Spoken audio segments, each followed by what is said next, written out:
What's going on, guys? I want to talk about my favorite formation right now. I think this is the best attacking formation. When I say attacking formation, this is not one to use for the entire game, but it's the 4-1-2-1-2 wide.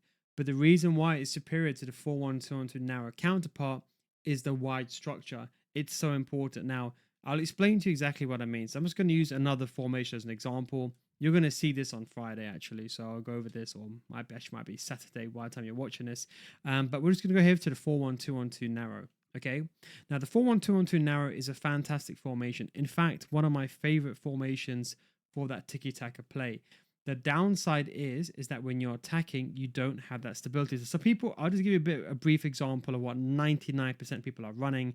That I want on a playmaker, one on blocks, box to box, deep line playmaker, defend. They will use Shadow Striker, and then I personally go with one poacher, something like this. Now, this is the problem.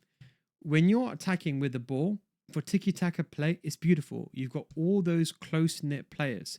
The downside is when you're defending, you don't have wide players. So you have to manually drag both your left center mid and your right center mid to go. And don't forget, most teams, think about this, most formations you play against are wide formations. So every wide formation in effect counters the 4-1-2-1-2 narrow.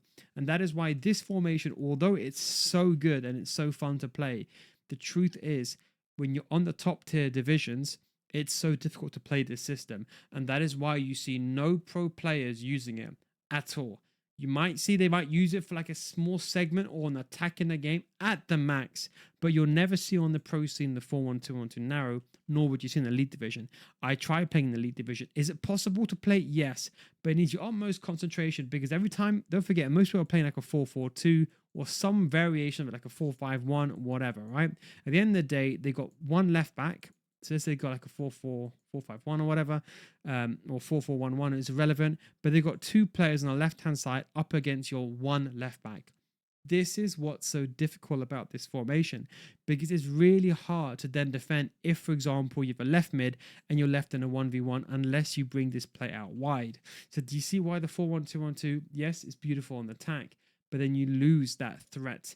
When you're defending, you're really very much in trouble. But the 4-1-2-1-2 wide is, the benefit is when you're defending, you don't have to use, so I'll explain this on tomorrow's video, but let's say you wanted to use, for example, playmaker for the central cam.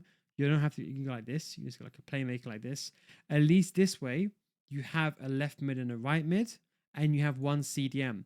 So from the attacking perspective, it's beautiful because think of it. Imagine like a 4-4-2, but you know with 4-4-2, sometimes you don't have that cam. Think of this like a 4-4-2 with the cam. Sometimes you like that 4-1-2-1-2 shape. You got the 4-1-2-1-2 shape. Maybe you like the 4-2-3-1, but you sometimes want an extra striker. Well, this is the 4-2-3-1 with extra striker. The only caveat is you risk losing one CDM for one attacking player.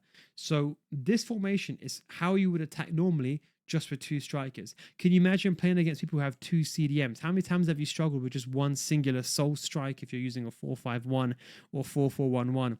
This is the real benefit of using this formation. So it's really good. And from the defensive standpoint, I'll be thinking, okay, but isn't it the same thing? No, because they're left mids and right mids, at least you have a 2 versus 2 up against your opponent's left back and left mid up against your right back and right mid. So at least you have a 2 versus 2. And that is one of the key benefits. If you wanted to make this formation a bit more defensive, you could do something like build up like this. So you go like this, and technically you can also play a 4-1-3-2. We'll come into that another day, maybe next week we'll come into that. But if you want to make it a bit more defensive, you do something like this. Although I wouldn't recommend it, you could also do, for example, wide midfield to defend. Personally, I wouldn't do this. I feel like it's just not the same attacking AI. But you could just do inside forward like that, like this. And that way you have that 4-1-2-1-2, but you have the inside forwards. Don't forget, inside forwards, they're basically similar to center mids. So when you attack, when you're building up, think like the old school Pep Guardiola, David Villa, and Pedro, they're going to be wide as possible. Once you're in the final third, then they're going to go narrower. So you could argue you're basically replicating a similar system to this one, but you just don't have them centrally, but you're a bit more defensively sound. So that's the way you got to look at the 4-1-2-1-2 wide. I think it's a superior formation. So if you love the 4-1-2-1-2, you love the tiki-taka play, and you want to use it, then I'd recommend the 4-1-2-1-2 wide. I'm going to say it again. In my opinion, this is the best attacking formation S26. Try it. Don't try it for one game and end up losing and say, oh, Neil, it's all your fault. Give it 30 games. Those that are patient will give it 30 games. You understand it's the exact same system that you played. The only difference is you have one extra striker. You just got to be smart when you use this. Don't be silly. Like, you're playing like a 4-2-3-1. If you lose the ball or whatever, if you're using a box crasher, it's the same thing. You're going to have one CDM. So if you're using a box crasher, it's the same thing anyway. If you've got two center mids or CDMs that are sitting, that's going to be the biggest differentiating factor. You just have to know, okay, when I lose the ball, don't be silly. If you know you're losing the ball, don't be silly and run out with your last center back. The only downside with this formation is that when your opponent has the ball, the problem is that they're outside your box and you have one CDM. That is the downside. The playmaker doesn't come back in time. The 4-1-3-2 is another option, which we'll go on to another day, but that sits a bit deeper and that can help you, but you lose that attacking threat. We'll come on to another day though. But I think in terms of that cam, this is the best way to go. If you want to try this out, you can copy this. You can copy this code here. Although I would recommend definitely a playmaker. I would say go with a playmaker just on balanced as opposed to build up. But I think it's a bit better defensively. But the defensive approach, I use 60. You may want to put this down to 45. This is going to be down to personal preference. I'm very good when I press. Some people are not good when they're pressing and they find that they get countered easily. You might want to reduce this. But this is why the 4-1-2-1-2, it's not used. But this is now a solution for it. I've been trying it. I've been trying to create a 3-5-2. I mean, realistically, this whole idea came because I'm trying to find a solution for the 3-5-2. The truth is, you can't play a 3-5-2. You cannot play a back three. Maybe you can play in the lower divisions. And don't get me wrong, I kind of mess around Smurf sometimes. I know I got a count in every division. Sometimes I just test it out. It's viable, but because through balls are so effective, someone can easily get past you. So I would recommend using something like this, and that way you can give it a go. You will see tomorrow we got another system that I'll show you in introduction, similar to this, where you have two CDMs sitting, but I'll explain that in tomorrow's video. But this is the 4-1-2-1-2 wide. Definitely give it a go. Don't try this weekend, but just give it a go before the weekend league starts if you got enough time. Probably watching this on Friday, and give it a go. I'm not saying it's a formation to use for the entire game, but let's say you're struggling to break your opponent down, give it a try. You would genuinely be surprised at how good this formation operates. You will actually be so surprised.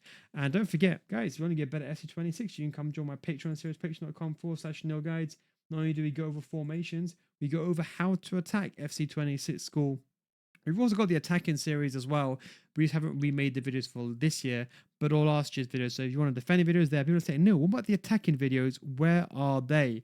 Well, the attacking videos are we've got some in the FC26 gameplay analysis and tips, because what it is, we have some of them split up, the pro examples, and a few videos will be uploaded as time goes on with those. But you might be thinking, wait, where on earth is it? Just type in FC25 school, and I'll show you FC25 school. And you will see here some of the attacking videos. We're going to remake these all but you can see, for example, the meta attacking theory. We haven't removed it. This is the best way of scoring. Remember I explained to you the tiki-taka way of scoring? Well, it's the same thing in FC26 as it was in FC20. People are thinking, oh, look, is it been a grand difference? Has it been a complete change? No, because the passing meta is very much there. We know how it is with tiki-taka play, but you can see, for example, tiki-taka play, get the ball to the striker, score a goal. We saw Tech score that very easy finesses without style as well. So we have, for example, how to find the attack in third. These are basic principles that apply to any FC, even in real life. They're not like some game-changing thing that only works for one game. We explain to you how to find space, what buttons to use, how to make passes, how to free up your CDM, how to free up your striker so you can make that run going forward, and how to find tech opportunities. But don't forget, and remember, if you say, like, you know what, Neil? What about the meta attacking series? I just want to know the meta things inside the game. I got a good level so far. Or maybe you haven't got time to watch the entire school. I completely understand that. We have the meta attacking series as well. So these are all the meta things, like the first time shots, the amazing through balls that the pros are doing, R1 dribbling, the meta skill moves, easy way down to break down defensive lines, player lock, all the meta things that the pro players are doing right now and all the top tier players are doing that can help elevate your gameplay. Don't forget, if you don't get back after 1 month, we'll refund your money. So no guides guarantee. Thanks for watching. Take it easy. Catch you next time. Peace.